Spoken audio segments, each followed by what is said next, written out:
While the world is watching the US-China rivalry, or the war in Ukraine or in Gaza, or the conflict between India and Pakistan, Turkey is making moves that nobody noticed in Africa. When people talk about rising powers, they usually think of China, India, maybe even Russia. But what if I told you that Turkey, yes, Turkey is quite building an empire of its own, right in Africa. Turkey has already shown its growing military strength with victories in Syria, Libya and Nagorno-Karabakh. But what's happening in Africa today is even bigger. It's not just about winning wars, it's about becoming a global power. In just a few years, Turkey has gone from a small player to a serious competitor across the continent. It's not just an economic partner or a diplomatic guest anymore. Turkey is now a rising military power in Africa, and soon it could leave many of its rivals behind. So how did this happen? How can a country facing economic troubles and political tensions at home compete with giants like United States or China in Africa? Today I'm going to explain Turkey's surprising rise in Africa. I will talk about how Turkey built its influence so fast and why it has some big advantages over other foreign powers and what the future might look like if Turkey keeps winning.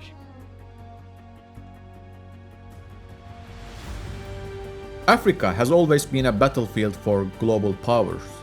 Old colonial powers like France still try to hold on to their influence. The United States has been a key security partner helping African countries fight terrorism and piracy.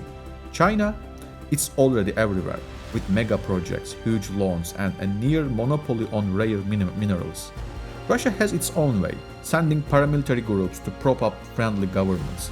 And don't forget other rising players like India, Brazil, and even African powers like South Africa. In a competition this fierce, you wouldn't expect a country like Turkey, smaller with economic problems at home, to have much of a chance.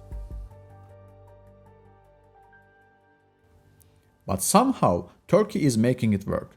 It's built strong alliances, opened dozens of embassies, signed military deals, and become a trusted partner for many African nations. In today's program, I will break down how Turkey pulled this off and why it may be just getting started.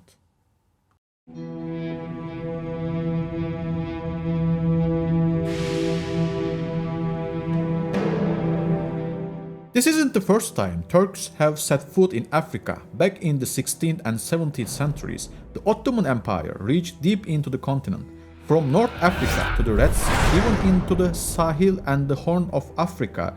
The Ottomans built partnerships and influence. So yes, Turkey has a long, often forgotten history on the continent. But when the Ottoman Empire collapsed and the Republic of Turkey was born in 1923, things changed. The new leaders looked west. Europe and the United States became the focus. To them, Africa wasn't a strategic priority. It was seen as far away, unfamiliar, even exotic. That mindset started to shift in the 1980s. As Turkey moved toward a more open, export-driven economy, it began looking for new markets. First came the Middle East, then Central Asia.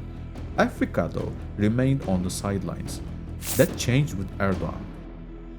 In the early 2000s, his government launched a bold New Africa policy. 2005 was even declared the Year of Africa in Turkey. New embassies opened, new trade missions launched, new airlines routes created. Turkey's diplomatic footprint began to spread across the continent. But here is the interesting part. This wasn't just a government initiative. Much of this early wave came from Turkish civil society and business groups, charities, education networks, exporters, not generals or diplomats, were the real pioneers of Turkey's Africa policy.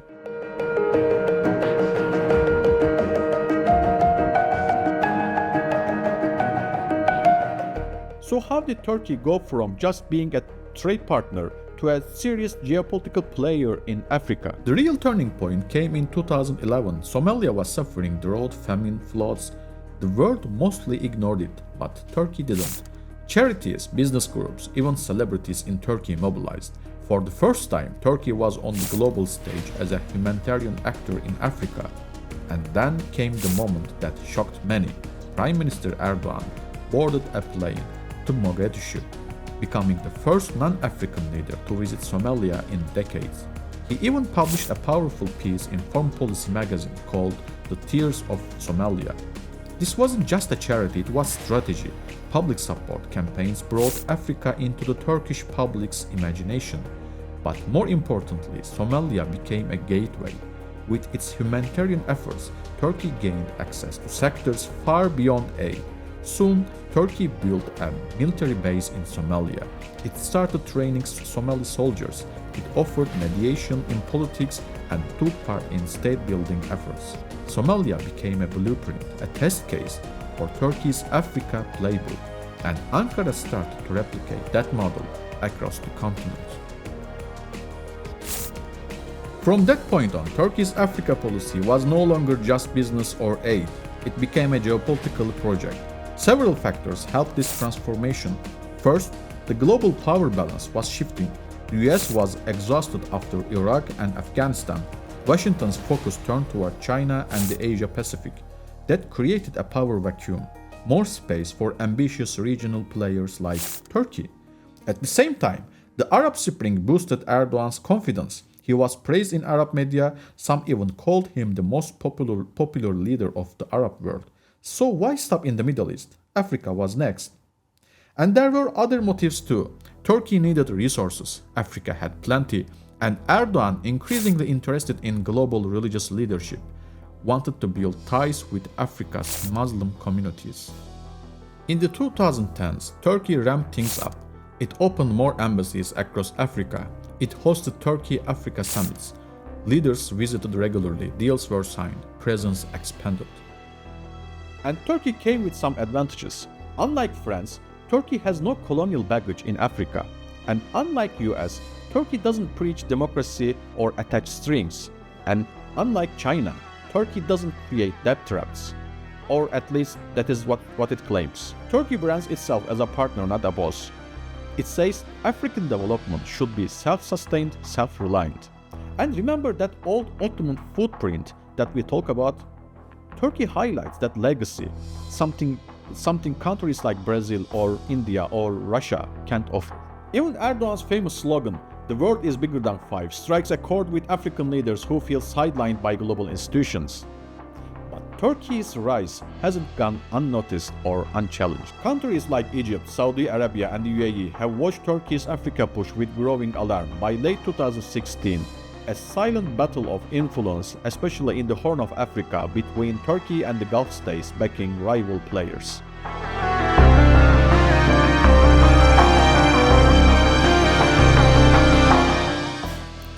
By 2020, Turkey's Africa policy had entered a whole new phase. What started with humanitarian aid in Somalia was now expanding into military partnerships and weapons exports all across the continent. Here's how that shift happened. First, the power vacuum. The United States and France began pulling back from Africa. Why? America was tired of its global policing role. The war in Ukraine distracted it even further. And France, reeling from a series of military coups in the Sahel, was forced out of countries it once dominated. As Washington and Paris retreated, Turkey and Russia stepped in. But Turkey wasn't just filling space, it was offering something in high demand: cheap, effective military gear, especially drones. Turkey's Bayraktar TB2 drones had already changed the game in Libya, Syria, Nagorno-Karabakh, and Ethiopia. They were battlefield tested and affordable. While American Predator drones cost $20 million per unit and Israeli Herons cost $10 million, the TB2s just $1 to $2 million. So Ankara shifted gears. Selling drones and other weapons became a top priority in its Africa diplomacy. Turkish defense attachés, basically military sales representatives in uniforms, were stationed across the continent. Today, most official visits by Turkish leaders to Africa now feature the defense industry front and center. This wasn't just policy anymore. Since 2016, Turkey's Africa strategy has been increasingly driven by business elites, especially the defense industry. The result?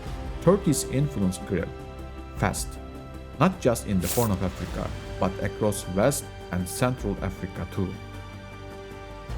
And Ankara isn't just selling weapons, it is using them as leverage. Take Ethiopia. For years, Turkey had demanded that African governments shut down schools linked to the Gulen movement, Erdogan's sworn enemy. But Ethiopia refused. Then came the drones. Once Turkey delivered Bayraktar TB2s to Ethiopia, the schools were suddenly shut down. It's a stark example of how Ankara uses arms deals to get what it wants politically.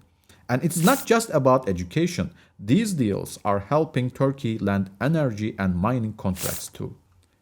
Turkish arms exports to Africa are growing fast. Armored vehicles made by Katmerciler are now used in Senegal, Mali, Niger, Uganda, and Kenya. Another model, the Cobra by Otokar, is active in Ivory Coast. But Turkey isn't just exporting hardware, it's also training African soldiers, and it's eyeing new military bases like in Madama, Niger, near the Libyan border. That base was once run by France. Now Turkey wants to use it for counterterrorism and intelligence training. So is this still soft power? Not really. Turkey is now a military actor in Africa, selling influence, training armies, and securing strategic ground.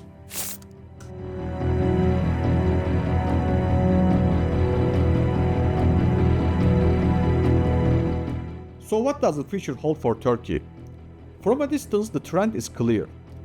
In just 2 decades, Turkey has gone from delivering humanitarian aid to building military bases, selling drones, and securing strategic deals. This transformation signals something bigger: Turkey's ambition to become a global player, and Africa might just be the key. Why Africa? Because other regions are already crowded. Latin America, too far. Southeast Asia and the Pacific, dominated by China, India, and the US. Central Asia, Turkey tries, but it's surrounded by Russian and Chinese influence. The Balkans, Turkey is active, but European economic power is hard to compete with. Africa, on the other hand, offers a unique opportunity. It's vast, resource-rich, and in many places still open to new players. That's why Ankara is betting on Africa. But Turkey's growing presence in Africa isn't just about the continent itself. It's also about power projection back home, especially in the Middle East. There, countries like Egypt, Saudi Arabia, and the UAE have long viewed Turkey as a rival. Yes, open hostilities have cooled in the recent years, but the competition hasn't disappeared. Turkey's deepening ties in Africa give it strategic depth, helping to encircle its Middle Eastern rivals and strengthen its bargaining position across the region. So this is where we are now. From hospitals in Somalia to military bases in Niger, from cheap drones to diplomatic leverage, Turkey's African journey tells the story of a country which looks beyond its borders for more power. It's no longer just about soft power, it's about influence, it's about hegemony, it's about long game of global status. Africa is where Turkey is building that future.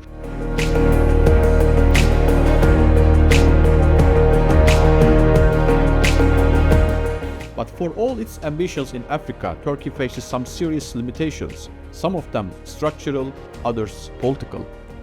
First, the economy. Turkey's economy is in deep crisis. Inflation is sky high, foreign currency reserves are low, and investors are cautious.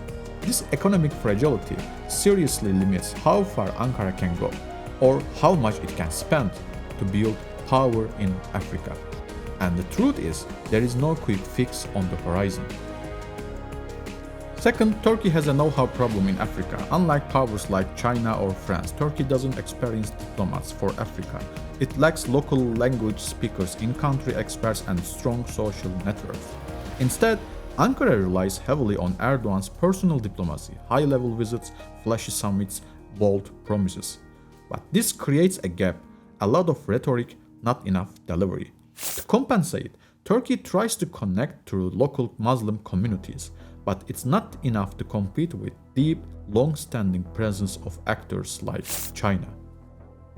Turkey's growing influence in Africa, particularly through the export of Bayraktar TB2 drones, has raised alarms over civilian casualties in Ethiopia's conflicts. These drones have been linked to strikes on non-military targets like schools and markets. In 2022 attack, at least 59 civilians were killed by these drones. This misuse fuels concerns about Turkey's role in escalating violence and the need for tighter controls on its drone exports. Turkey's growing influence is starting to create friction as Turkish companies grab a bigger slice of the economic pie. Other regional powers like South Africa feel pushed aside, and selling weapons that always comes with political consequences. In March 2025, Algeria shut down a Turkish TB2 drone flying for Mali. It was a clear sign Turkey's involvement in Africa's conflicts is already causing new tensions. The more Turkey picks sides, the more blowback it may face. And there is one more issue, more controversial but impossible to ignore: Turkey's alleged ties with radical Islamist groups. Over the years, the AKP government has faced criticism for being too soft or even sympathetic toward groups like Al-Qaeda and Boko Haram.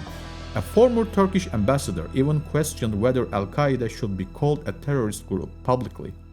Then there was the leaked phone call allegedly between Erdogan's inner circle about sending weapons to Boko Haram via Turkish airlines. The government denied it, but in 2017, Nigerian forces intercepted an arms shipment from Turkey, and in 2019, 2 Turkish citizens were arrested in Niger for suspected ties to ISIS.